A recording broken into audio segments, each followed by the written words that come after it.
All right, so to kick things off, we're not going to start with some dry definition. Instead, I want to throw a puzzle at you, one that's been bugging thinkers for thousands of years. So, this is the classic paradox of the ship of Theseus. It sounds simple, right? But it totally messes with your head.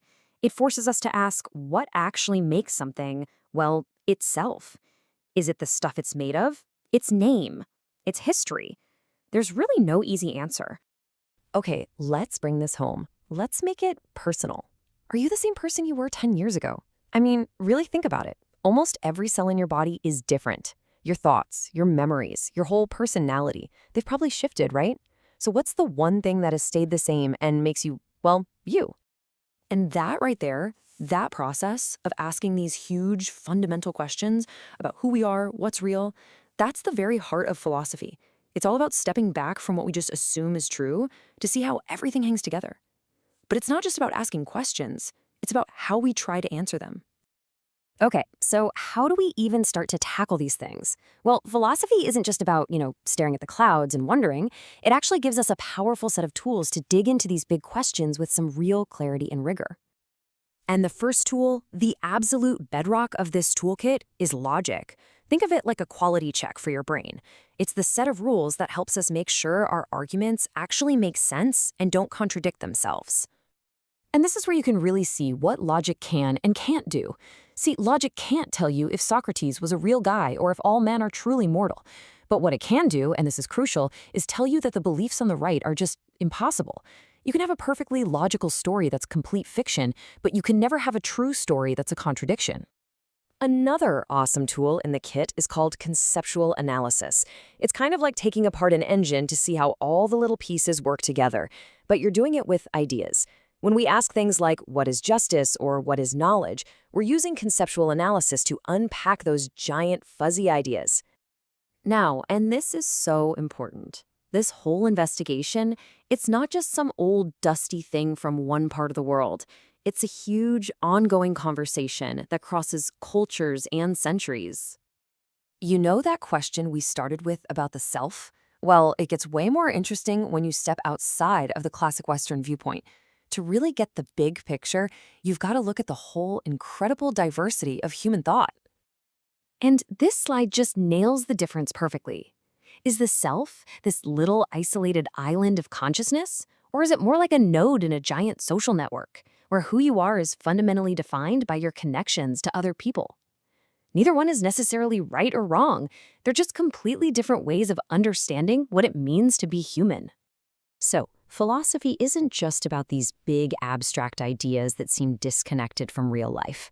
The same kind of critical thinking it teaches us gives us super practical tools for understanding the built-in flaws in our own thinking, what psychologists call cognitive biases. You see, our brains are wired with these mental shortcuts. They're designed to be fast and efficient, which was great for surviving in the wild, but they can totally lead us astray today. They're like little glitches in our mental software that mess with our decisions every single day, and we usually don't even see it happening.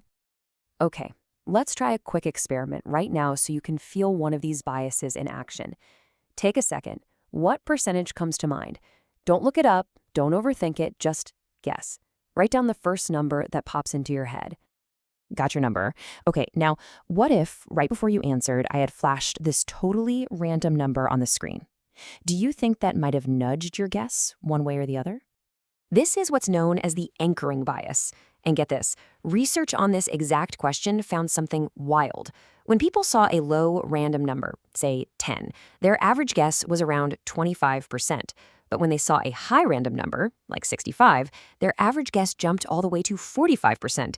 That first totally meaningless number anchored their thinking. And anchoring is just the tip of the iceberg, right? We're all guilty of these. We look for stuff that confirms what we already believe. That's confirmation bias. We keep pouring money into a failing project just because we've already invested so much. That's the sunk cost fallacy. We think there are only two choices when there are actually tons. That's a false dichotomy. Learning to spot these things can help us make much clearer, better decisions. Okay, so once we start clearing out some of that mental clutter and thinking more clearly, philosophy helps us zero in on the biggest question of all: how are we supposed to live? The ancient Greek philosopher Aristotle had a really cool way of looking at this. He basically said that to live a good life, you have to act according to your nature. And what makes us uniquely human? What separates us from plants and animals? Our ability to reason. So for Aristotle, a good human life is a life guided by reason. And that one simple idea that we should think carefully about how to live spills out into these two huge fields. You've got ethics, which is all about how to be a good person, and then you've got political philosophy, which asks the same kinds of questions, but for whole societies. How should we build our governments and laws to help everyone flourish? And that brings us to maybe the most important point of this whole thing. Philosophy is not a destination. It's not some book with all the final answers neatly printed inside. It's a lifelong practice. The whole point isn't to know everything, it's to become a better thinker, to be more critical, more reflective. The real prize is the process itself, the habit of questioning things, analyzing them, and letting yourself grow. It's about living a more examined life. There's this great story about Socrates. An oracle tells him he's the wisest man alive, and he's totally baffled because he's sure he knows nothing. So he goes around questioning all these supposedly wise people, and he realizes they don't really know what they're talking about either. He finally figured it out. He was the wisest only because he was the only one who knew that he knew nothing. True wisdom, it turns out, starts with that kind of humility. So think about where we've been. We started with a simple puzzle about a ship, and from there, we ended up questioning who we are, how our societies should work, and what it even means to live a good life. It just shows how all these big ideas are connected. But the real philosophical journey? Well, that one's up to you. What's the next big question you're going to ask?